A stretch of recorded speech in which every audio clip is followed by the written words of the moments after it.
I mean, the philosophy is that they want Standard to be a 3-year thing where people get to play with their cards over and over again. But right now, you can only play with like 200 cards in Standard. They didn't ban we can talk about this on the show. They banned cards that weren't good. That's not true, Corbin. They banned cards that had poor win rates over the past few months because they fear that they will go to having positive win rates in the future because they're too good. However, that is not based on data. That's based on vibes. Corbin, you're super loud right now. What play design does is they use data, and some amount of it is that they use the fact that they're professional game designers who've gotten to play with environments and play with cards that aren't out yet. The fact that they banned cards like Abuelo's Awakening, they banned cards like Up the Beanstalk. I'm not sure what other cards you're talking about in this regard, but when you have, in nature, right? If you kill all of the deer, what happens next? The animals that ate the deer to survive also die off. What happens when those animals die off? The things that the deers, like the plants the deers ate, overgrow. It's all an ecosystem. Metagames and card games are ecosystems.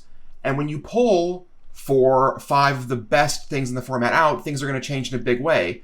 If you think for a second that Wizards didn't playtest their format without Corey Steelcutter for a bit before coming to these decisions, that the people internally didn't consider what do decks look like without these cards present and use that to inform their decisions, then I think you're just a rube who's sucking out content creator slop. Welcome into Brainstorm Brewery, everybody. That wasn't even my good cold open. I had a better cold open planned. Let her do the cold open. Paper magic will survive like the heat death of the universe and will... Oh, it's a smuggler's copter. Would you like to crew this? And then it crashes because they don't understand arithmetic. All your cards belong to me. 2 minutes into macing him in the eyeballs, I switched to pepper spray. He's like, that's downright refreshing. And went back to the mace. Magic is dying. I'm done. Selling everything. I might be a hoarder. And yes, I don't have the crayons or glue to explain this to you right now. Are you gonna die twice? Oil will be worthless before magic cards will. Well, okay, Dr. Man. That's Mr. Dr. Professor Jason. Do you think you could use something other than a silver bullet made of silver to kill a werewolf? Like, does it have to be a bullet? No. You could have a silver platter at a dinner party. And just, like, throw it hard enough? Does that work? Mm-hmm. Yeah. Okay. Only people on YouTube can see because we got Discord problems here, but I'm flinging a silver platter like saucer style through a werewolf heart, you know? But like, I don't know, like silver shrapnel in a grenade, does that work? Is it just the fact that it's silver? Or like, does it have to be in a bullet form? Does it have to pierce the skin? Does it just like silver touch and then kill them? And furthermore, is this an inherently biological thing in the werewolf? Or could they adapt? What if werewolves evolved? What if they didn't die to silver? So that like antibiotic resistance, and then we have to start using like mithril, and then we have to start using adamant, right. And then we have to... I think this is the plot of Underworld 6. There's 6 of them? I don't know. There are more than 2. There's a bunch. Would a sufficiently advanced UV lamp kill a vampire? Like, we got pretty good sun technology. Further, would the mini sun created by nuclear fusion in Spider-Man 2, the one with Alfred Molina, would that kill a vampire? That would certainly do it. So the first one I don't know about. Vampires just have really bad, like they're just really pale. They just get sunburned easily. They're not actually like... I mean, obviously it depends on the mythology because like, in say, Buffy lore, the vampires can just like get a little spicy as they run through the sun until they eventually catch on fire. Sure. Other ones, they just like straight up incinerate, you know? So like... there's some Irish people like that. I think if we go by like Demon Slayer logic or like Castlevania logic, then yes. Like, and see, these I don't know. Yeah, that's a whole different genre. Like video game vampires, for sure. I'm going by Castlevania the anime, the only one I've ever interacted with. Sure. Is that a video game or an anime? It was a video game first, anime later. Oh, interesting. It's my favorite video game franchise. It's very good. I think I still own Cass's copy of Symphony of the Night. It's a banger. Huh. Never played any of these. I did play. We played on stream. On the BSB stream, though, we played Resident Evil Village. You were bad at it. Please. These are hard. Never played Resident Evil game. Beat it. First try. You beat the whole game first try? Like you didn't die a single time? No, he's just a liar. Did we die? Yes, separate one. I don't remember. We beat the game. I didn't say I didn't die. I just said I beat the game first try. What is your definition of first try? Like, we beat the game. I didn't have to come back to it years later. I don't know. It wasn't like, man, I can't beat that game. I have to quit. No, he's lying about that too. It was like several weeks. I'm not lying, but it was a 40-hour, 50-hour game. We didn't play it all in one session. But we played the whole thing through on BSB stream as a group. It was, I'd never played that game before, but those vampires... I was miserable by the end of that. I was held hostage for like the last 10 hours of that stream. It was a lot of Resident Evil, to be honest. But that had the big lady in it. So were those vampires? You talking about Lady Dimitrescu or whatever her name is? Yeah, yes, that's exactly. I didn't know how to pronounce it, so I didn't say it. But yes, the big lady. She got... Everyone was like, I'd let her stomp on me or whatever. That one.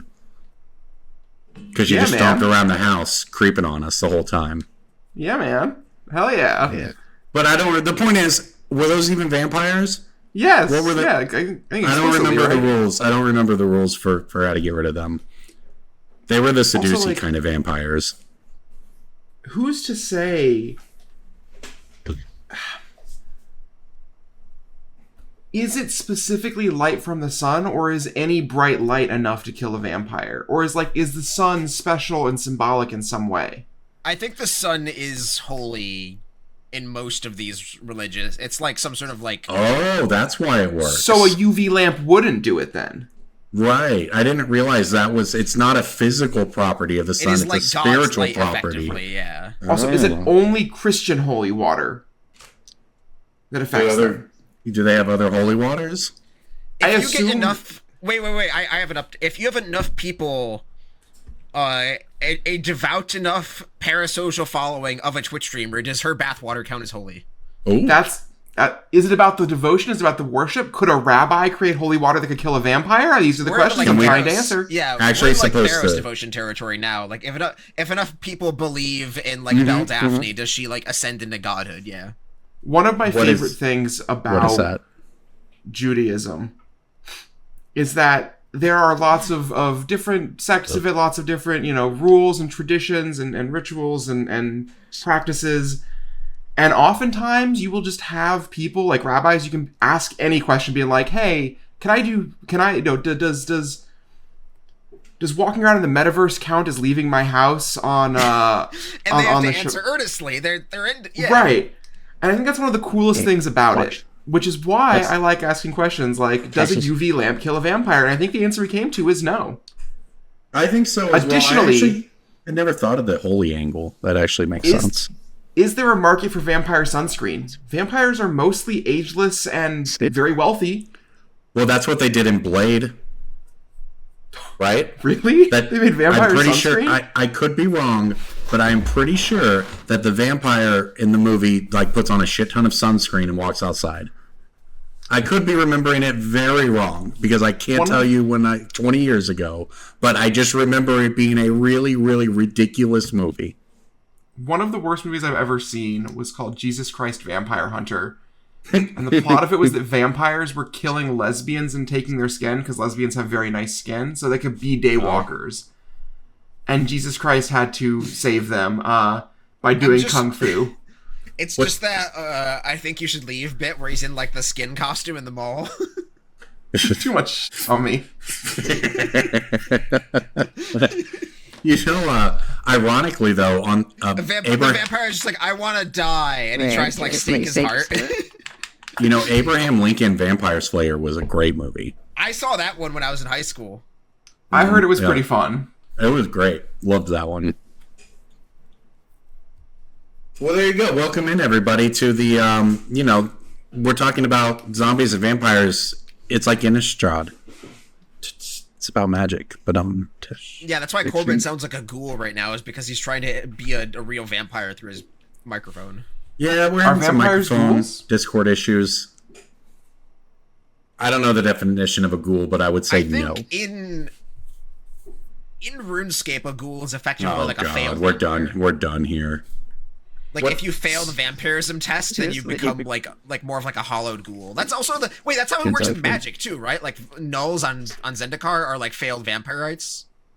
Well, Nobody knows my guy. Things, isn't the lore on Zendikar like vampires bleed themselves before they hunt, so that if they don't succeed in their hunt, they become nulls? They die and become hollowed. Is that why you're supposed to go down to 10 life? Well, that's Vampire Lacerator's whole thing. Is like I think that they slice their arms open or whatever before they hunt, so that if they don't succeed in their hunt, they don't come back disgraced or whatever. They just die. Turns out there's flavor to some of these mechanics. I didn't know that 15 years on. Honestly, I think the flavor of this new Magic the Gathering set is really cool. Like, they say it's the Final Fantasy, but I hear that there's 16 of them. This Final Fantasy one?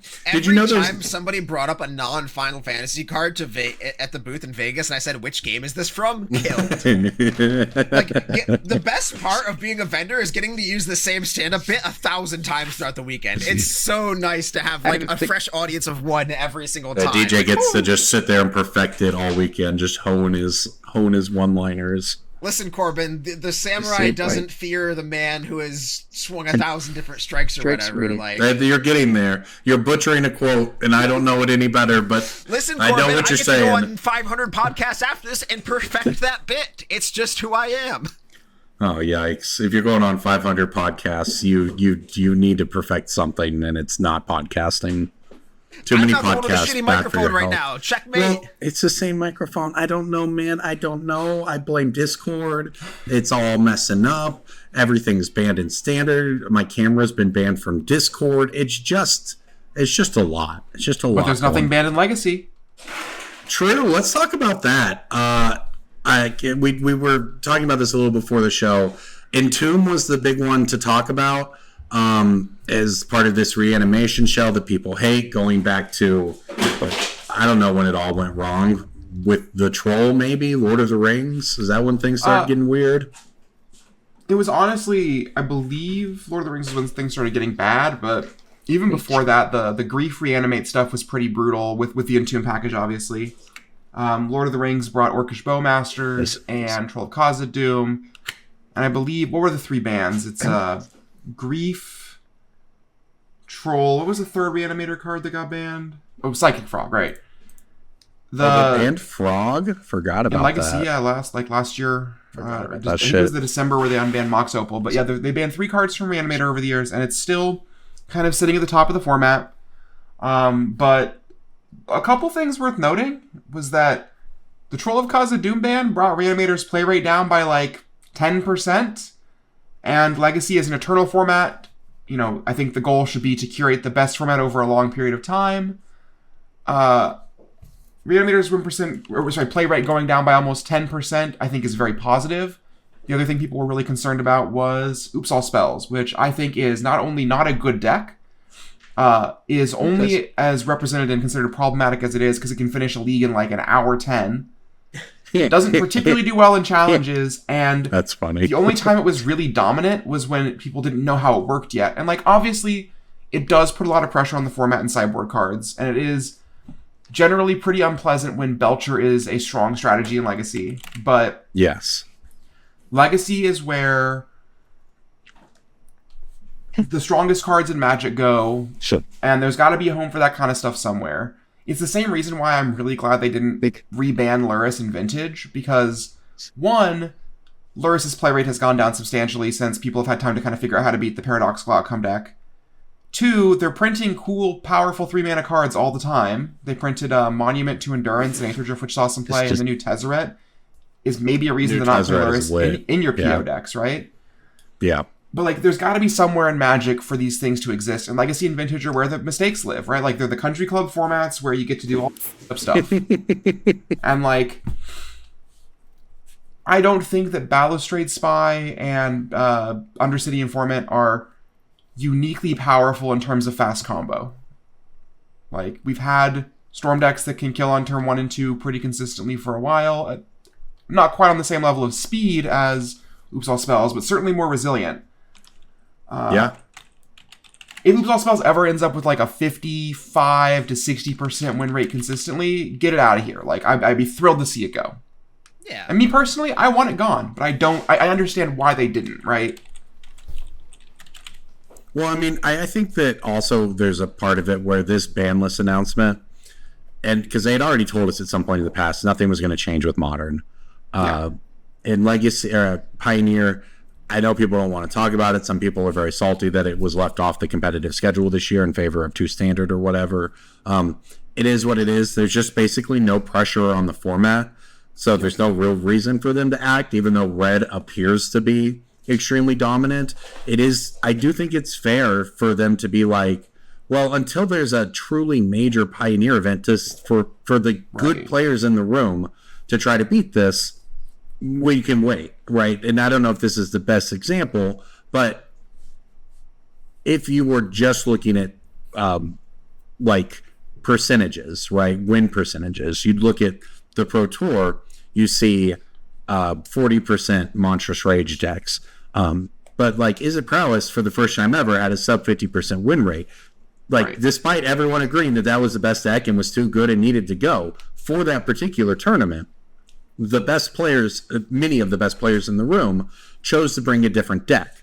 And it's possible that in a format like Pioneer, where you haven't had 10 regional championships grinding down to the best deck, maybe Red is a little more beatable than people think, and people are it's just a huge percentage of the meta because it is straightforward and easy, and we're basing off of a subset of data, et cetera, et cetera. So I just think that they were going to do so much to Standard this time around. They kind of want anything that's not on fire to leave it be. Right. I think that a lot of Pioneer players' frustration stems from the lack of acknowledgement, which I completely understand. I think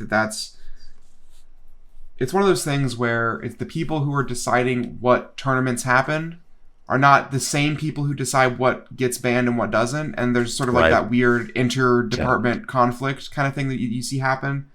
Well, yeah, and the events get planned, a year and a half in advance or whatever. And like Corey Steel Cutter didn't exist 6 months ago. So we might as well just jump into it. Wizards banned 7 cards from the format in what is known, I guess, as the early rotation ban window of the summer, which comes 1 month before actual rotation, which is a month from now. Standard, Corey Steel Cutter is banned. Abuelo's Awakening is banned. Monstrous Rage is banned. Heartfire Hero is banned. Up the Beanstalk is banned. Hopeless Nightmare is banned. This Town Ain't Big Enough is banned. So before you came in, and as you're coming in, Cass and I were talking about like what we think this means. And I say I don't fully understand the philosophy of having switching to a 3-year standard, followed by banning cards that do not currently have problematic win percentages, or even before the addition of some of the newer cards had problematic win percentages. But it does seem like people were just kind of sick of. We've seemed to have rotated these cards early and brought in actual rotation a month from now. And from a player level, it's wide open. Do whatever you want. We have no clue what's good in Standard. And the thing is, it doesn't really matter what's good in Standard because it's all going to change a month from now when real rotation happens. So honestly, have fun. Start brewing up post-rotation decks.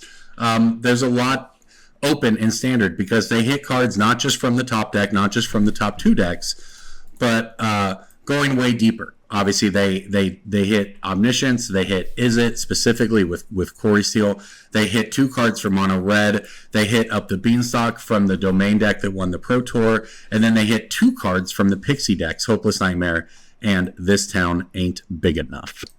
Yeah. So that gets you started on your standard ban conversations. So the conversation, that we came in on, Cass, to pick this up, is that it all ties together. One thing is going to affect another, a domino effect of good cards. It's also one of those things where we got Mark Rosewater's teaser for Edge of Eternities today, and there is a card with effectively the text of Abuelo's Awakening, right? Yes. Could you imagine how strong the Omniscience deck would be with 8 of those? Yeah, it's interesting they didn't ban Omniscience, right? Well, the thing is, the Omniscience deck is cool if it has one of those effects. Omniscience is a cool card. I mostly agree. If you watch the video, the weekly MTG from today, they have Blake hosting, and then Carmen Klimperens and Jadine Klimperens doing Jadine talking about Standard and Carmen talking about Eternal formats. they both pretty directly address the fact that Hopeless Nightmare left because it was the least fun part of the Pixie decks, and that This Town Ain't Big Enough created play patterns that were extremely repetitive, and that between the card Storm Chaser's talent and This Town Ain't Big Enough, Storm Chaser's talent is way more fun. Goes in more different kinds of decks, has less feel-bads. The mono red deck probably needed 2 cards to go. I don't think there's any one card you can ban from that deck without still being the best thing. Obviously, it had a too high of a metagame percentage and too high of a win rate. And Up the Beanstalk has since day one been a problem. And if you're taking a bunch of wind out of the sails of these super efficient decks, and everyone has to kind of go a little bit more mid-rangey, what happens then? Up the Beanstalk's the best card. It's a Jenga tower, right? Like, you pull one piece out and the whole thing comes crashing down, unless you pull everything from the top and you pull off layer at a time. Otherwise, the whole tower can come crashing down. That's sort of where I'm at with it, is I think if they were too surgical and they only pulled 1 or 2 cards, the problems would exist as they are, just exacerbated. Because you wouldn't have 4 top dogs, you'd have 1 alpha predator in the format. Was there a problem 6 months ago when Esper Pixie and Orzhov Pixie hit the format and they were the cool new thing that local grinder discovered on Magic Online just farting around? Was that a problem? I don't was think Standard it was broken at the time. then? Because that's the Standard is thriving era. You've also had 6 months and 2 Pro Tours of the best players in the world putting pressure on the format, right? Like, the Black-White Pixie deck as it exists now is unrecognizable from where it was 6 months ago. You've also had 2 full set releases. Like, the card Stock Up didn't exist 6 months ago. That's my point, is that they banned 2 cards from an archetype, to your point about how it's an ecosystem. There is absolutely no data suggesting that Pixie was a problem when it had before Corey Steele and Stock Up, and it wasn't a problem then. But I don't know why they're going to think it's a problem now, other than the fact that, as they said on stream, it's just not very fun to play against. It seems like you're not listening to me, Corbin, because think of it this way. The Pixie deck is... I use this analogy when we're coming in. The Pixie deck is a gazelle, right? Pixie deck's worst matchups have historically been the fast red aggro decks. We just banned lions from the metagame. Gazelle running wild. Too many Gazelle come to the format, and all of a sudden you're pushing out things that are trying to do fair value stuff, blue-white control, or whatever it is Gazelles eat. I don't know, some sort of plant. Now goes extinct. If you remove all of the powerful tools from aggro, and the powerful tools from Up the Beanstalk, all you're leaving in the format is the best mid-range option, which is Pixie. Like, I get that Pixie wasn't a problem by the data, but we are smart enough to understand, and the royal we being WotC designers and people who know how to think about this stuff, people who actually play Magic, if you remove the best red aggro deck from the format and you remove the Up the Beanstalk deck that Black White Pixie could never beat, all of a sudden, you have a trillion Gazelles in your format. Nobody wants a trillion Gazelles. To one of your points earlier, like talking about the large card pool with Standard and 3-year Standard, and the fact that designing for Standard now is essentially like what designing for Extended used to be, or heck, what, the idea of designing for, say, Pioneer would have been at the beginning even. Right. There's so many cards that, and I don't remember if it was Patrick Sullivan or someone else talking about it on Twitter today, just like, you can only print so many ops into a format before your format has a problem. And that is a really interesting thing, because if you're a set designer, right, who is an individual designer of a set, your goal is to make top-down cards that people play in limited or whatever, right? And your job in that moment, or maybe, I don't know how it's divided up, maybe your job isn't even to care about what Standard looks like, right? Your job is just to design cards in a Magic set. Well, when you're putting out 6 sets a year and your Standard is 3 years long, that's a lot of holes in limited for ops to make its way into the format. And it gets what you were talking about, like stacking 1 and 2 mana cards on top of each other earlier. Right. Yeah, it's also one of those things, too, where this is our first real period of 3-year Standard without cards not designed for it. Because, like, when they first announced it, we had, like, Kamigawa, which wasn't originally intended to be in Standard. Fable and the Channel Lands. But we're kind of in our first proper year of being in 3-year Standard. And as with anything, designing cards is an iterative process. You have to iterate constantly, and you have to learn about how you design cards. When we first got into, like, the Fire design era, things were much, much worse. We had in sequence, Throne of Eldraine, Theros Beyond Death, Ikoria. 3 of just the most disastrous sets of all time. And before that was the bad core set that had like Field of the Dead and like Core 20. All the Yeah. It just Omnath, I believe, and Zendikar was Omnath, which was right after Ikoria. It was a year of a comedy of errors, and I think by and large we have managed to find something closer to a middle ground. And obviously we've thrown this wrench into the mix of it being 3-year standard now, and like Corbin said, you have to print 1 mana cards in every set for limited to work, right? And 3 years of 1 mana cards is a lot more difficult to balance around than 2 was. And I think that the bans really strongly signify that they want to pull the ripcord and pull out the best of the 1 and 2 mana cards, even the one that incentivizes you to play 5 mana plus cards. Well, to see where because everything cheated the mana. Yeah. Right. Beanstalk is like a perfectly cool build around if it just doesn't replace itself. Right. When you're building a format around 3 and 4 mana cards, you naturally want there to be some amount of mid-range, and the cards Up the Beanstalk and Heartfire Hero both pull mid-range in opposite directions so far that it's just like a piece of monkey bread you're just like peeling apart. What is monkey bread? You never had monkey bread? It's like almost like a garlic knot, but like each piece is designed to pull off individually. Oftentimes it's like a sugary sweet cinnamon thing. This sounds very up my alley, and now I'm upset that I've never had it. I'm sending a photo in the yeah, they're like little like cinnamon bun nuggets, I guess. Is this supposed to be like a monkey's paw, like fist kind of visual? I don't know why it's called monkey bread, but it's really good. This looks wonderful. Yeah. This looks like a delectable treat. Maybe because you grab it with your fingers and eat it. Yeah. I was expecting like a pretzel. That looks squishy. Yeah. But it's very easy to pull apart because it's designed to be pulled apart. And when you have one of the most powerful aggressive 1-drops of all time, and a card that incentivizes you to play all these broken overlords and rewards you for playing slow games while also cheating on mana, it's really hard to ever want to play the card Mosswood Dread Knight, which is, kind of a perfect Magic design. Well, this opens the door for Land of War Elves big time. Mm-hmm. Super strong. I think that the Pixie deck was, I don't know if this is the right word, but I think it was actually oppressive to small creature decks. To like specifically your Land of War Elves type decks, or in my case, trying to brew up Merfolk. But like just going, and this is why they banned the Hopeless Nightmare, because it's like part of the deck that gave it game against every deck, not just aggro. But nowhere to run, like removal spell, nowhere to run, creature pickup, nowhere to run, creature trades, nowhere to run, comes back down. This sound ain't big enough, so you can't even play a big threat to try to get value. It'll just get bounced. Like, I actually felt that deck was going to be oppressive to small creature decks. And the thing is, they hit this sound ain't big enough, so it does negate some of the overall power level of it. But Black-White Pixie was still a thing. But without Hopeless Nightmare, it can do its thing of beating the creature decks, but it then has a weakness. And Hopeless Nightmare completely covered up the deck's weakness. I very much agree with that. I think that it specifically was good against non-red creature decks. Hopeless which is, Nightmare I think, is just Ramanop Ruins, right?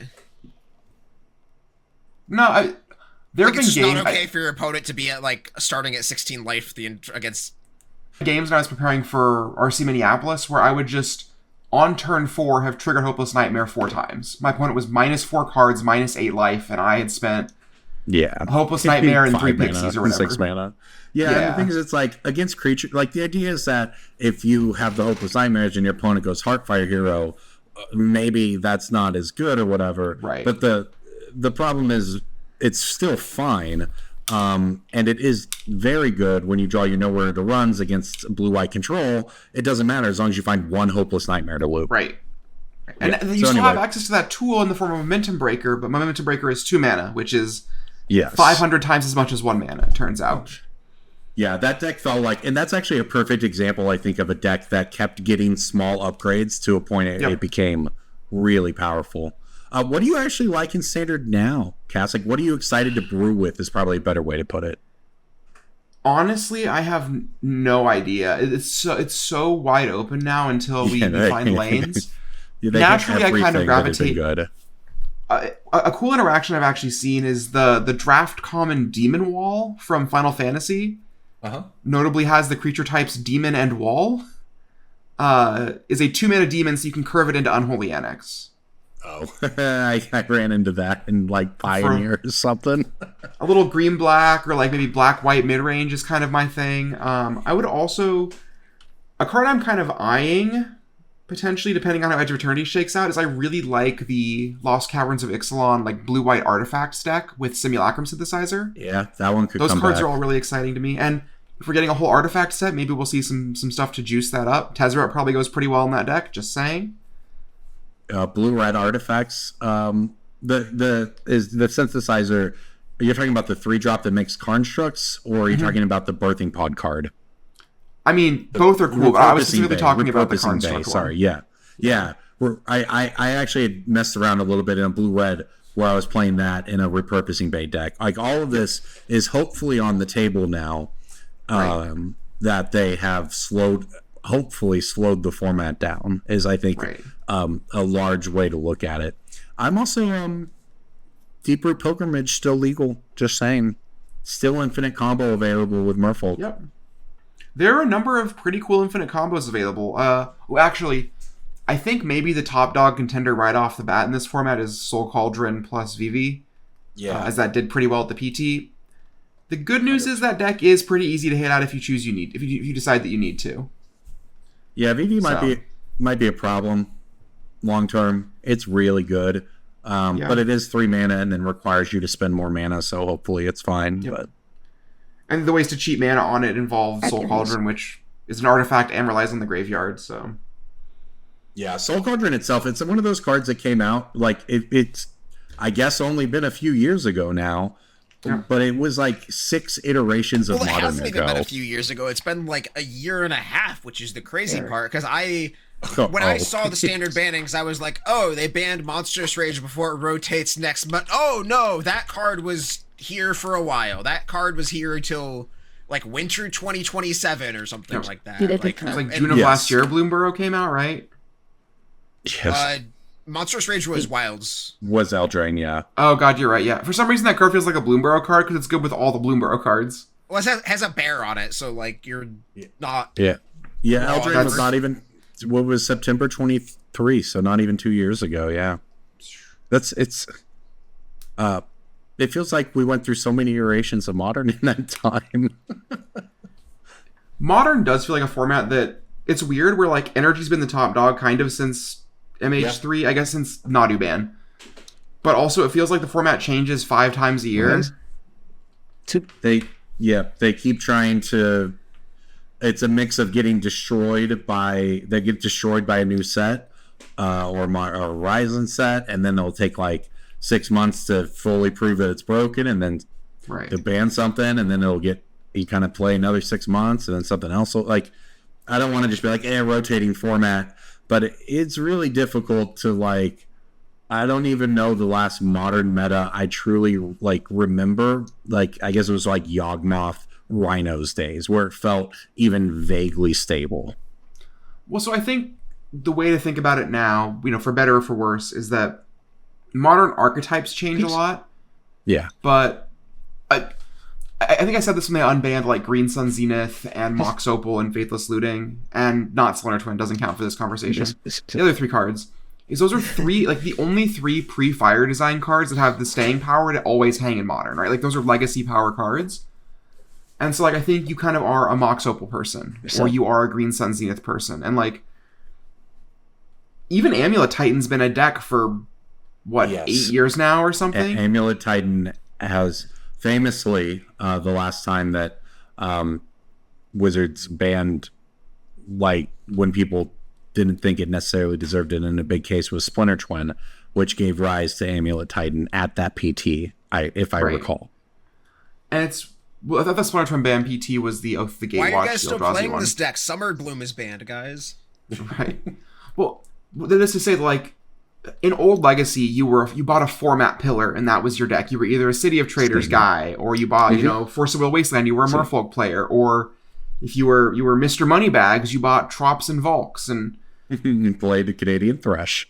And I think that's actually a really big reason why I think unbanning Mox Opal and banning any card that makes it a problem is fine, is because Mox Opal is a cool card that has the power to hang in Modern, clearly, probably forever. I mean, it's he's playing Legacy still, right? I mean, it's just mana, so it'll stick around, yeah. Right. Like, I would ban 8 cards before I reban Mox Opal if my goal is to have people have lanes that they can be in forever. That's a good way to look at it. Like, and what I would always tell people for a long time about Modern, and I don't know if it's necessarily true, is I would tell them, like, the cards would change, but the decks remain the same. Because it's like, you go look at whatever your Neo Snapcaster deck in 2025 is. It doesn't functionally look all that different than a Snapcaster deck from, like, 7 years ago, except that all the cards are different. Right. They're just upgraded versions of the same thing. In that vein, I loved early Yawgmoth. Like, when I saw I think it was the version with 4 Twilight Mires and 4 Drelf's Messengers and 4 Strangleroot Geist. When that won an open, I was in love with the deck instantly. And, I played the deck for a couple of years, and obviously it fell out of favor. But today, I think Young Dingo posted a deck list that was like green-black Brood Scale with Sephiroth. Like new Sephiroth, the 3-mana one. That might be good. And that's kind of like, that's just Yawgmoth. Every card is different. The deck doesn't function exactly the same, but like, I know Yawgmoth when I see it, right? Right. That's exactly. I know Yawgmoth when I see it is a great episode title, by the way. Speaking of, things we do every episode and like have a title, we also do Breaking Bulk almost every episode, so why not do it this week? Breaking Bulk time. Breaking Bulk time. Break. Oh, yeah, Breaking Bulk. There's so much good stuff. It's a pick. Breaking Bulk. The end.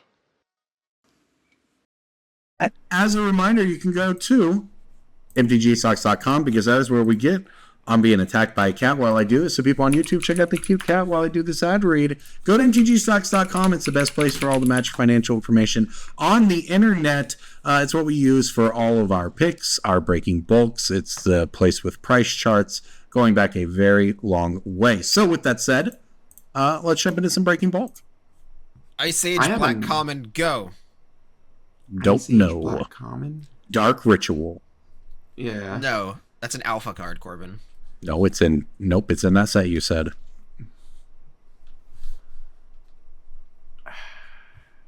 I hate that there's like 10 things that it could be, and it's almost certainly none of the things I'm thinking of are the right call for it. Maybe. Hyalopterus Lemures or whatever. No. That card's probably Ice Age. Koskan Falls is Homelands, right? Homelands. This card has no reprints. Just Ice Age. Is this the stupid Graveyard Order Matters one? No. Okay. What kind of Roku pulled you Ice Age? Get out of here. This card's been a pick since before I owned my robot. I believe that. So that doesn't change anything. Doesn't change where you got it this week. No, it has a skeleton-shaped thing on it. Yeah, Burnt Offering. What's it do? It's 1 black interrupt. Sacrifice a creature to add that creature's casting cost in black or red mana to your mana pool in any color. I actually do recognize this card for what it's worth. This card was a part of the like. It was a part of like the 30-step combo in the Anala CEDH deck. I remember reading the primer for this deck, and it was like, here's how you combo. And it basically was like, you had to do like 7 iterations of looping Spell Seeker and finding all the pieces, and then I think the full combo primer was like a 40-step guide just to physically do the combo. And I think that's really cool. And so I think Burnt Offering is cool, and it's a good Breaking Bulk, DJ. The world needs more Gush PDFs, you know? I don't know about that, but... Yeah. You didn't like the 80-page Gush manifesto? I like it spiritually, if that makes sense. I love what it's about. But I did read it. I didn't read all 80 pages, I'm going to be honest. I think that's on me. I read some of it. I study skimmed for this the test, thing. and that's okay. You know what we're talking. You know what we're talking about, though, Yeah, right? I know what you're talking about. Yeah. For anyone who doesn't, the Gush Master, Stephen Menidian, and if you don't know what Gush is, it's a boomer ass Magic card that's pretty broken in old formats. He was the Gush Master and went beyond just writing articles about it. Just wrote the ebook on it. So I used to own copies of that card. I think I've sold copies of Gush that were signed by him. They also call me the Gush Master. Oh, I got a Phyrexia All Will Be One Commander rare. It's white. Is this Nesting Dovehawk? No, that's from March of the Machine Commander. This is Phyrexia is this All Will some Be kind One. of? Is it Norn's Annex? No, that's is it like this thing where when players attack poisoned players? No, it's the only printing is in this set. It's white. Okay. Yeah, I have not an angel. Think about Phyrexia All Be One Commander. What were the decks for that one? Yeah, poison. I was thinking like some sort of poison angel. I have the Ixel deck. The other deck is like equipment? Is it the one that when your commander enters or attacks proliferate? Not that one. That card is cool. This is from the red white deck. I'll give you that. Oh, I'm not gonna know. I concede. Does it? I bet it attaches an equipment or something. It's Glimmer Lens. It's 1 and a white for an artifact equipment with the ability for Mirrodin. Job select, but you make a red rebel, a 2/2 red rebel instead of a 1/1 colorless hero. It says whenever equipped creature and at least one other creature attack, draw a card. It's modest card draw on an equipment that creates a body. It costs 2 to re-equip. The card is around $1. Direct, it's like coming up a little bit. It's like $2.50 on direct. Couple bucks. Yeah. I actually discovered this card when I was building my Cloud Midgar Mercenary dual commander deck, which we can unpack all of that after Breaking Bulk. Oh, speaking of things that we could unpack after Breaking Bulk, you mentioned the card has a direct premium. Direct premiums aren't a thing right now. I wondered about that. If we wanted to talk about that, podcast worth of conversation that we might save till next week because Corbin's we should, not going to be here next week. So. That's a good idea. Short version, Direct is on hold right now as TCG player relocates and finds a new workforce. Skilled labor, question mark? Question mark emoji? All right, well, I'll wrap up the Breaking Bulk this week with a card that you all will not get. It's a multicolored gold card, as it were, from Strixhaven, the School of Mages. Fracture. Hey, you suck, okay? Has anyone ever told you that? I'm the best 360 no scopes? Yeah, he did. How'd you remember that one? I'm good at the video game, Corbin. Oh my gosh. I thought for sure I would say Fracture's $1. It's from Strixhaven. Yeah. JJ, can you play Corbin saying that I'm not going to get this just over and over again and make it slower each time? I could have, if I was Jason, I would have said no, it was and then like add fiery explosions and shit and like make it a Call of Duty video for like 5 seconds. If I was Jason, I would have changed my pick to Expressive Iteration. Okay, I'm just saying. That's what I should have done. Well, anyway, those are the 2 gold cards worth money in Strixhaven. Corbin's got to express some iteration and find a new pick. Well, we do have Pick of the Week coming up soon, DJ. I like you with the teaser there. It's good work. Reminder, you can go to MTGstocks.com. That's where we find all of this stuff. It's where I write my TCG player articles with a lot of data from every week. I love MTG Stocks, so go check it out. Let's talk about Eternities. That's better. I love space stations. I love Tezzeret, which we already talked about, but I do love Tezzeret. Yeah. Did we talk about leaks on this cast? I forget. Was DJ gone? That might have been. DJ might have been gone when we talked about that one, Cass. True. I don't remember. Edge of Eternities, by the way, looks great. Space stations look great. Oh yeah, I think last week we talked about, at least at some point on the show, I think we just like called them doing a Sonic secret lair, and then they immediately did it. I think that might have released the day that the Sonic thing did. Yes. I think you were the one who called that, Corbin. I was, but see, I was only like partially right because I was like, I don't think they have anything with Paramount or whatever, and someone's like, "Bro, SpongeBob." Oh yeah, that's right. Nickelodeon. That was yeah, us. like wow. yeah, we're good at this, Corbin. Look at us. We're just stumbling our way to remembering these smart things we said previously. DJ, what are your thoughts on Edge of Eternities? My thoughts are I don't like Galaxy foils, but people will probably still buy them. Galaxy foil is cringe. Heard it here first. They're beautiful.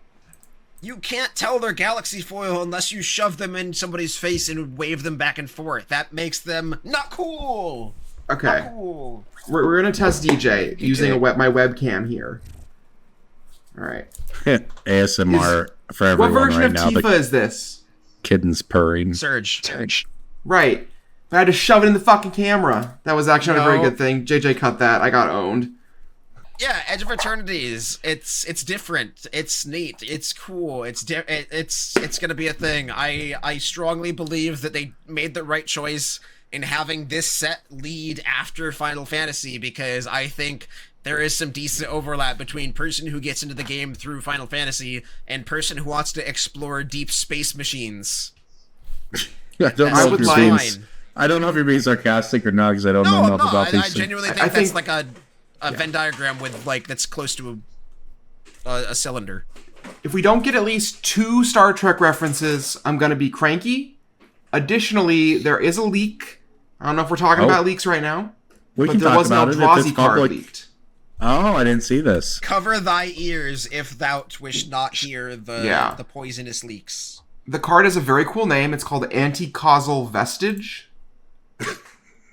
Okay. I think that's a cool name. I don't know. It's Is very that like a real word? Anti-causal, yeah. Causal? What does that mean? CAU, like it's like you know what causality is? It's like anti-causal. I thought it was like an anti-causalec card. No. I get how you get there. Might even be a play on words. I don't know if it's triple entendre or not, but it's very like spacey, timey-wimey. Like obviously, you know, nonsense sci-fi talk is a cornerstone of a space opera. But this leak. Oh, go ahead. I've talked about the Eldrazi before during MH3. Previously I said I don't like it when MH3 sort of Eldrazi-fies and like kind of just puts a hat on existing Magic cards that have lore. Like I don't like Null Drifter. I don't like this, but Eldrazi-fied. I love it when the Eldrazi are their own thing. Rise of the Eldrazi just like created this eldritch thing that is obviously based in some sort of Lovecraftian horror, but it's still like very Magic-esque at its core. Love this guy. Love anti-causality monster thing that is just very Eldrazi. It's not like, oh, we made Snapcaster ghostly white and have tentacle. Like, no, it's just an Eldrazi that it's doing weird things that are its own thing. New mechanic called Warp that like it feels very space-time nonsense. Love it. Love that. I do want to say, I agree with DJ. I like when Eldrazi are their own thing. Null Drifter is the sole exception for me. I'm reading this for the first time, this warp thing right now. You get it, it warps in and then out. Yeah. Hold on. Leaves the battlefield trigger very cool to me. Oh yeah, love some Restoration Angel nonsense. This looks sweet. I'm really excited for the set. We talked about this last week, but like it's great to see Magic do it and explore it.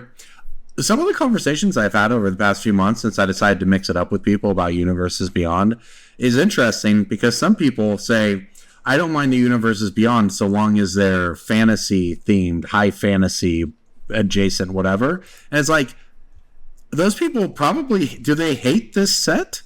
Right? Like, if Magic is high fantasy to you, do you hate sci-fi Magic? Is that worse than, like, well, I don't know. But, like, does that mean that they also hate Mirrodin? Because that's not traditional high fantasy. Do they hate... That's what I mean. It's very, you know... Not to, like, Guardian Dynasty? Yeah. Yeah, and I'm not, trying to say that, I can, combine a lot of internet people and make them wrong. I'm just saying that, like, this is a break from in the way that Duskmourn was. And you know what? Duskmourn did kind of bother some amount of people for its themes and modern references. So Magic is exploring and pushing the boundaries of what its design does, not even counting Universes Beyond. I think it's just kind of an interesting note. It's also just like a space, pun not intended, that Magic has not played with before because it is... Exactly, yeah. The definition of the set is the blind eternities are these spaces or lack thereof, or just this liminal thing between the worlds that are constantly being jumped to. It's like, oh, from Mirrodin to Theros to Eldraine, these are all worlds. What's between them? And that, I mean, I don't know the particulars of the lore behind this, or like how the omen paths being gateways to those worlds interacts with it. Is this like a Rainbow Road situation where it's just like, if you fall off, that's the edge of Eternities. Lakudu's got to go pick you up with a fishing hook or whatever. Like, I don't know the depths of it, but like it's very magic. It is not like, oh, Thunder Junction but with hats. Right. No, like the blind eternities are just magic, and it's a space that could have been explored in 2008 and nobody would have blinked an eye. Right. I think it's such a cool read on the space between worlds being a thing in Magic for so long, and them asking, well, what's at the edge of all of it? Like, what's at the edge of the universe, right? Like, if there's nothing there, like, is it just like you walk to the end of Ravnica and it's like, oh, that's the end of the universe? No, there's something past that, right? Like, there's the space beyond, and I think that Eldrazi being in the space beyond made a lot of sense in 2009 when they made Zendikar block, and it makes a lot of sense now when they're doing Edge of Eternities, and making it space themed is a really clever way to do it. And we have a lot of weird cards in the set. Mark Rosewater's Edge of Eternities teaser came out. This is his little like bite size. You get a bunch of little snippets of card text and or the descriptions of things that are in the set. Historically on this podcast for the past 1,000 or so Eternities, we have tried to guess things that will happen as a result of that. Some cards in this set, and he made it real discombobulated this time. There's so many things. There's a poison card, and there's also slivers. There's a card that gives slivers a thing. So are slivers from the blind eternities? Who knows? There's cards that make robots. There's cards that here's the text. You may instead create that many tokens that are copies of enchanted permanent. That's a 7-mana blue or a bulk rare right there. Artifact cards and red cards in your hand have something. That's previously an arena only text? Yes? No? Maybe. Probably. I don't know. Referencing cards. It's not. Cards like Mycosynth Lattice and Painter Servant reference cards in out-of-play zones. There you go. Yeah, and there's like the thing that gives things free running, the Assassin's Creed card that says... Yeah, or like cards in your hand have affinity for artifacts, like that references in the same way. Yeah, that's a thing. True. Yeah. Okay. But it's not a super common, space. Also, on the note for the slivers, I'm going to guess we're getting a Rukaramel, maybe is what her name is, card. She's the biologist from the Sliver Commander precon. I think she is a scientist from old Dominaria from hundreds of years ago, but I could be wrong. I mean, we got time stuff going on with, like, Dominaria Reunited, and Doctor Who. That would be very cool to have a callback. Doctor Who is canonically inside the Magic multiverse. Which means that Great Britain is, which means that, unfortunately, British food exists in Magic the Gathering. We got instant British ramen. British food tokens gain you 1 life. Wait till you get full English breakfast on a card. There was a guy in Vegas who just had a sign that says, "Give me instant ramen," and he was just like collecting people's instant ramen cards. Okay. I so badly wanted to like go to a 7-Eleven and buy an instant ramen packet and give it to him, but that would have been 45 minutes because you're in Vegas. Yeah, it would have been a bit, but a good bit. Right. He just liked the instant. Did he have a project? I don't know, but he was getting them, and honestly, good for him. Good for him. There's a card in the set that is the 3rd cycle of the Arch Charm. So we have Arch Druid Charm, Arch Mage's Charm, Arch Wizard, Arch... what if it's like the white one, and it's like, Arch Lord's Charm? Like Archlord's Charm, or like for me the idea of like what is the peak of white in space, and it's like an admiral or like some sort of like a marshal. Yeah, like something soldier related. Charm does not sound Arch Admiral's Charm. Arch Admiral. A wizard admiral being called an Arch Admiral would be pretty cool. That would be cool. I don't know. Give me a space wizard fleet. Yeah, the lore of the set is any of this. Who knows? Yep. I'm always very excited for the creature types on these. Legendary creature Lobster Citizen. Heck DJ yeah. gets me. Did you watch the most recent Dropout? Or I the most did. recent Game Changer. Why does the lobster have nipples? Oh, that's not the most recent one. There was one last night. Oh, I haven't seen that one. Catch up, DJ. Oh, it's so good. It's I'm three of my sure favorite people. This season has been out of the park. Yeah. For as little as $6 a month, you could subscribe to our Patreon twice at $5 and $1 a month. You thought I was going to say Dropout TV, but you can do both. Both of those things are allowed to be done. You can subscribe to Dropout.tv and Patreon.com/BSB, and you can pretend it's one subscription, and you can pretend that we are giving you the same value as Dropout TV. When in reality, we're giving you more, but you can pretend we're giving you less. We're giving you more with these picks of the week. Pick of the week, pick of the week, pick of the week. Time for the pick of the week. Sam Reich, if you want to sponsor our podcast, I will say one thing of your father's choosing per episode. Now we're getting somewhere. Is that a threat? That's a promise. And I can promise you that this card is going to go up in price with my pick of the week. I'm going to emergency eject from the podcast at that Yeesh. segue. And emergency eject is a card in Edge of Eternities. Oh, I thought you were just a little premature. Never. I'm post-mature. Oh, gosh. All He's right, very precocious. I'm looking at a mythic this week for my pick of the week before we get deeper lost into the Post Malone era. You need to start making song references from him now, DJ. You know, you could be like, I had some help. Corbin, I'm still on post-kosher. Shut the up. I'm still riding that high like it's Rainbow Road. Oh, man. Were we doing pick of the week? I forget where we were. I kind of blacked out for a minute there. I have a pick of the week. This card has been climbing, and it's going to keep climbing. It's called Agatha's Soul Cauldron. You might have heard of it. It's broken. That's really all there is to it. It's just going to be $50 again, I think. It's probably really good. Proves that cards can be $70 in standard for 3 years. Yep. Also, Wilds of Eldraine is going to be the oldest set in standard? ? Yeah. It will be in that year period or whatever, at least. And probably if it released in September, then probably, the oldest. It was the first of like the Kellen cycle, right? Because it was the 4 sets that had a different Kellen. Yeah. I think you're right that it would be the... Well, that's the whole thing is you followed Kellen as he traveled through the multiverse until he got to Thunder Junction. That was like the story, was we followed Kellen through the Omen paths. And no one cared. Why did they do Universes Beyond? I love a Magic story, and all the people who tell me that have no clue that they even do Magic story anymore. It's funny, too, because like immediately after they finished with that, they did the Duskmourn story, which is some of the best Magic story we've had in a while. I've heard that the Edge of Eternity story is good as well. But yeah. Agatha's Soul Cauldron, pick it up, $30 if you can. My pick this week is a card that has bottomed out and does a bunch of really powerful things. It's Clarion Conqueror.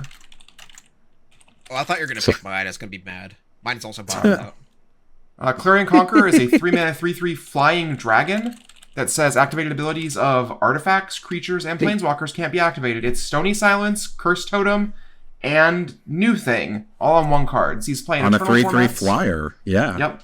This is one of the strongest hate bears we've ever seen. It's $150. There's no way that's right. This card is very powerful. I think its stats are just good too. Like the card is just good. Also, there just aren't a lot of Curse Totems in Magic. Yeah. Very true. All right, DJ, what are you looking at this week? This card was originally printed in Avacyn Restored, and it was $2 when it came out, and then it went to $30. Does anyone know what it is?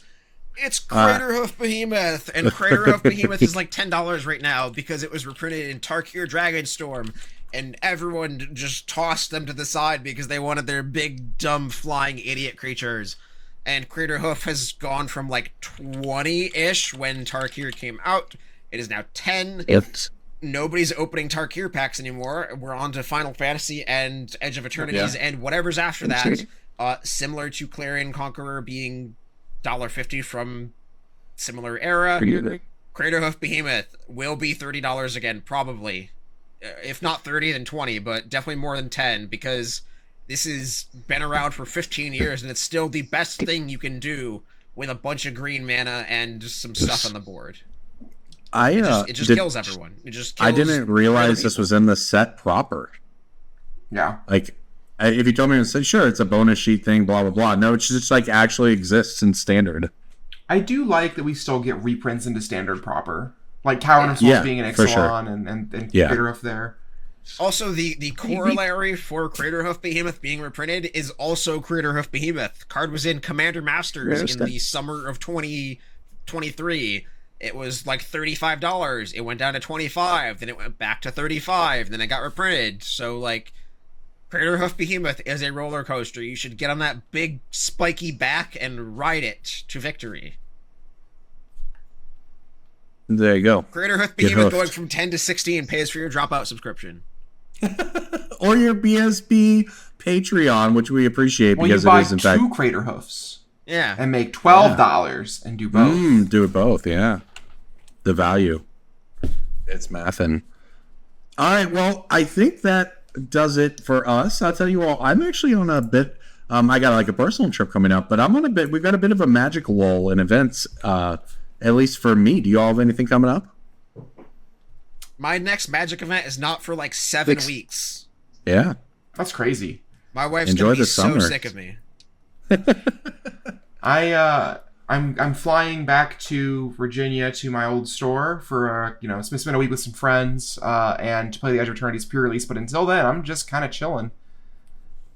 Yeah. Well, it's an interesting slow time in Magic, but I think for the next 2 months, there's going to be a whole lot of standard getting talked about, which is exciting. And when we get off the show, I'm going to go back to brewing my Infinite Combo Merfolk deck that I'm get a chance to bust out now again. So 2 months. 2 months from now, the first weekend of September, I will be in Rochester, New York for the Commander Sealed charity event at Just Games, or by Just Games. It is in the RIT Conference Center, but it is a big event. There will be big names there, and I will be the only Magic vendor there to buy and sell cards with. So if you are looking for Magic cards, you should come to the Just Games charity event. It's for a good cause. It's September 3rd through 5th, whatever that first weekend is. Pretty sure it's September 3rd through 5th.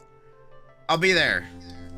It'll be great. There you go. Check it out. Say hi to DJ. Tell them you listen to the show. It's always nice when people come up and do that. Everybody, thank you for listening to Brainstorm Brewery. Thank you to our sponsor at MTGstocks and, of course, our patrons at patreon.com/BSB. We'll see you next week. Episode end.